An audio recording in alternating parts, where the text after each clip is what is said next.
ನಾಯಕರಿಗೆ ಯಾರಾದ್ರೂ ಅರ್ಜಿ ಕೊಟ್ಟಾಗ ಪ್ರಜೆಗಳು ಜನಗಳು ಯಾವ್ದೋ ನಾಗರಿಕ ಸಂಘದವರು ಫೋಟೋಗ್ರಾಫರ್ನ ಕರ್ಕೊಂಡು ಹೋಗಿರಲ್ಲ. ಅವರು ಮನವಿ ಕೊಟ್ಟಿರ್ತಾರೆ. ಮನವಿ ಕೊಟ್ಮೇಲೆ ಅವ್ರನ್ನ ಅಟ್ಯಾಚ್ಮೆಂಟ್ ಕೊಟ್ಟಿರಲ್ಲ ಇವರಿಗೆ ವಾಪಸ್ ತೋರ್ಸಕ್ಕೆ. ಅವ್ರ ಹತ್ರ ಮನವಿ ಇರುತ್ತೆ. ಅವ್ರು ಅಕಸ್ಮಾತ್ ನನಗೆ ಕೊಟ್ಟಿಲ್ಲ ಅನ್ನೋದು ಹೇಳೋದಾದ್ರೆ, ಈಗ ನಮ್ಮ ಹಿರಿಯರು ಒಂದು ಚಾಲೆಂಜ್ ಹೇಳಿದ್ದಾರೆ, ಆದಿಚುಂಚನಗಿರಿಗೆ ಬಂದು ನನಗೆ ಇವ್ರು ಯಾರು ಕೊಟ್ಟೇ ಇಲ್ಲ ಅಂತ ಅವ್ರೊಂದು ಪೂಜೆ ಮಾಡಿಸಿ ಹೇಳ್ಬಿಡ್ಲಿ ಅಂತ ಹೇಳಿದ್ದಾರೆ. ಅದನ್ನಾದ್ರೂ ಮಾಡಿಸಿ. ಎರಡನೇ ವಿಚಾರ, ಇಲ್ಲೊಂದು ನೀವೊಂದು ಪ್ರಶ್ನೆ ಕೇಳಿದ್ರಿ ಸುರೇಶ್, ಏನೇ ಕೇಳಿದ್ದು? ಜಾತಿ ಸಂಬಂಧಪಟ್ಟಂಗೆ ಕ್ಲಾರಿಟಿ ಕೊಟ್ಟಿದೀವಿ ಈಗಾಗ್ಲೇ.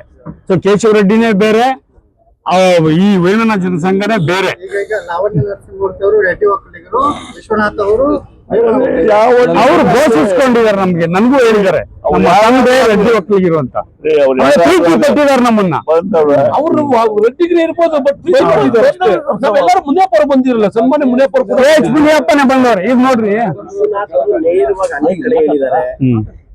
ನಾನು ಮಾತ್ರ ರೆಡ್ಡಿ ರೆಡ್ಡಿ ಅಂತ ಹೇಳ್ತಾರಲ್ಲಪ್ಪ. ಈಗ ಸಂಸದರು ಬಂದಿದ್ದಾರೆ, ನೀವು ರೆಡ್ಡಿ ಅವರು ರೆಡ್ಡಿ ಅಂತ ಹೇಳಿ. ಸಂಸದರು ರೆಡ್ಡಿ ಅಲ್ಲ, ನಾನು ಕ್ಲಿಯರ್ ಮಾಡಿದೀನಿ ಸುರೇಶ್. ಸಂಸದರು ರೆಡ್ಡಿ ಅಲ್ಲ, ರೆಡ್ಡಿ ಪದನಾಮಿತ ಒಕ್ಕಲಿಗರವರು.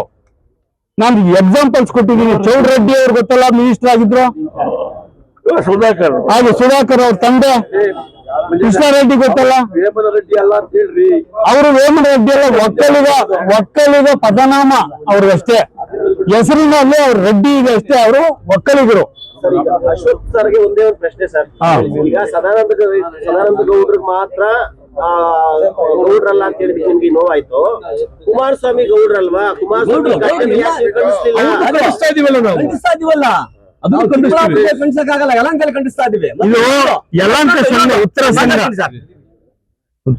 ವರ್ಷಗಳಿಂದ ಇವತ್ತಾನೆ ನಾವು ಕೆಂಪೇಗೌಡ ಜಯಂತಿ ಮಾಡಕ್ಕೆ ಸ್ಟಾರ್ಟ್ ಮಾಡಿದ್ವಿ ಅಂತ ವಿಶ್ವನಾಥ್ ಅವರು ಹೇಳಿದ್ದಾರೆ. 18 ವರ್ಷಗಳಿಂದ ಅವರು ಕೆಂಪೇಗೌಡ ಜಯಂತಿ ಮಾಡ್ಕೊಂಡ್ ಬರ್ತಾ ಇದ್ದಾರೆ, ಸವಿತಾ ಸಮಾಜ ಮಾಡ್ಕೊಂಡ್ ಬರ್ತಾ ಇದ್ದಾರೆ, ಅಂಬೇಡ್ಕರ್ ಮಾಡ್ಕೊಂಡ್ ಬರ್ತಾ ಇದ್ದಾರೆ, ಅನೇಕ ಜಾತಿ ಮಾಡ್ತಾ ಇದ್ದಾರೆ. ದಯವಿಟ್ಟು ವಿಶ್ವನಾಥ್ ಅವರೇ ಕೇಳಿಸ್ಕೊಳ್ಬೇಕು, ನೀವು ವೇಮನ ಜಯಂತಿ ಯಲಹಂಕದಲ್ಲಿ ಮಾಡ್ಬೇಕು. ನೀವು ವೇಮನ ಜಯಂತಿನ ಒಂದು ಹೋಬಳಿಯಲ್ಲ, ದಾಸನಪುರ, ಹೆಸರುಘಟ್ಟ, ಯಲಹಂಕದಲ್ಲಿ ನೀವು ರೆಡ್ಡಿ ಇಡೀ ರಾಜ್ಯದಲ್ಲಿರ್ತಕ್ಕಂಥ ಎಲ್ಲ ರೆಡ್ಡಿ ಜನಾಂಗದವ್ರು ಕರೆಸಿ ಯಲಹಂಕದಲ್ಲಿ ಒಂದು ವೇಮನ ಜಯಂತಿ ಮಾಡ್ಬೇಕು. ದಯವಿಟ್ಟು ನೀವು ಪ್ರಶ್ನೆ ಮಾಡ್ಬೇಕಿದ್ರನ್ನ. ಎಲ್ಲ ಜಯಂತಿ ಮಾಡ್ತಿರಲ್ಲ, ವಿಶ್ವನಾಥ್ ಅವರೇ ಯಾಕೆ ವೇಮನ ಜಯಂತಿ ಮಾಡಲ್ಲ ಅಂತ ಕೇಳ್ಬೇಕು. ವೇಮನ ರೆಡ್ಡಿ ಹೇಳ್ತೀರಾ ಸರ್? ಇವತ್ತು ಭಯದ ವಾತಾವರಣ ಇದೆ ಯಲಹಂಕದಲ್ಲಿ. ಈಚೆ ಬರಕ್ ದಿಗಿಲ್ ಬೀಳ್ತಾ ಇದ್ದಾರೆ. ನಾನು ಮನೆಯಿಂದ ಈಚೆ ಬರ್ಬೇಕಾದ್ರೆ ನನ್ನ ಹೆಂಡತಿ ಕುಂಕುಮ ಅಳಿಸ್ಬಿಟ್ಟು ಬಿಳಿ ಸೀರೆ ಉಡ್ಸ್ಬಿಟ್ಟ ಬರೋದು. ನಾವೆಲ್ಲದಕ್ಕೂ ತಯಾರಾಗಿರೋ ಬರೋದು.